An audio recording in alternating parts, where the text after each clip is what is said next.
special guest has been, they should have done it. It's neighbour star Chris Milligan. Good morning to you. Have you been to Singapore? No, I haven't. Have you not? No. You've been to Britain before? No, first time. This is your first time? Have you been to Isleworth? No. You got that treat to come. Now, Chris has played reformed Ramsey Street bully Kyle Canning for 4 years now. He's survived a traumatic rafting accident. He's been blackmailed by a copper and even nicked for indecent exposure. Perfect qualities to be on this show. So what brings you here, then? Why in the UK? Just want to come over and for the weather, I think. Yeah. I know you're going to the Inside Soap Awards tonight? Yes, tonight. Yeah. And you're in the running, or Neighbours in the running for Best Daytime Soap? Neighbours is, yes. Yeah. Best Against daytime. Home and Away? No, they won't win. You seem very confident. How did you end up joining the soap, then? What's the story? Were you, did you want to be an actor as a child? No, well, I only wanted to really become an actor when I got into year 12, so about 17 years old.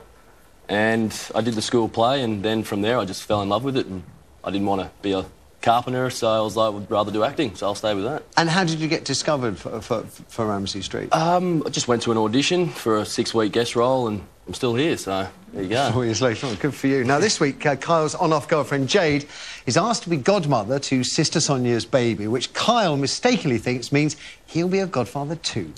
If the offer still stands, I would love to be godmother. Okay. I'm guessing the offer's still open, then? The godfather and the godmother don't necessarily Leave go the hand gun. in... Take the canoe. No! Worst impression ever. What have I done for you to treat me so disrespectfully? Please just stop. All right. It'll be perfected before the baby arrives. Don't worry, I won't mess this up.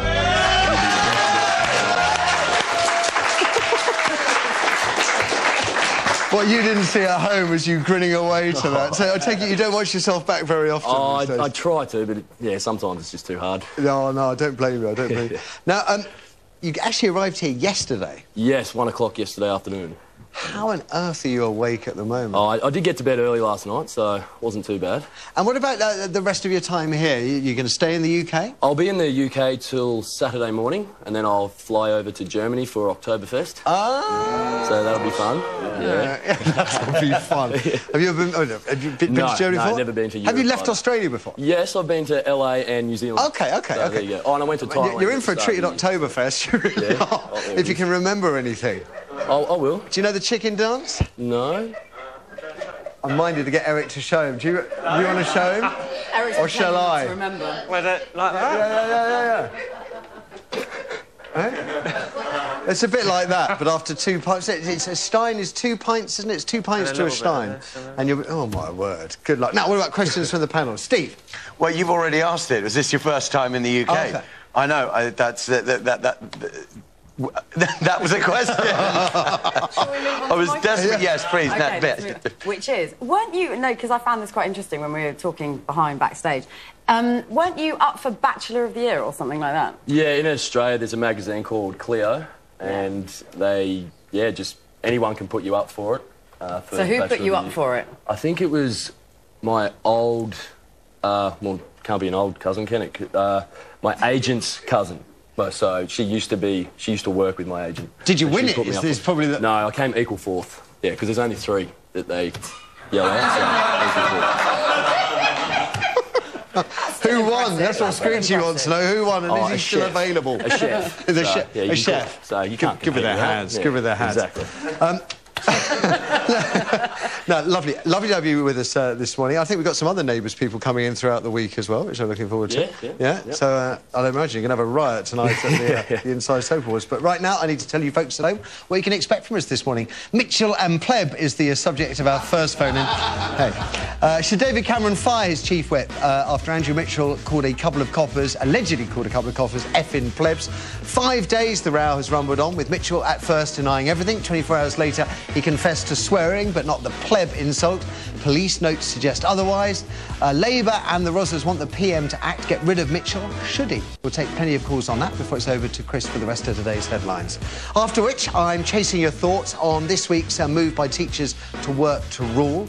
As you probably know, the row over pay and pensions will see Sir and Miss refusing to supervise break times, cover for sick colleagues or invigilate at exams. There's no planned end to this industrial action, but after the furore that followed their last one-day strike, maybe you parents should be grateful this action will at least leave schools open. So what do you say to that? After that, are you a fool not to keep a weapon at home? New study suggests 1 in 4 of us has a baseball bat or a knife or club ready to use against intruders.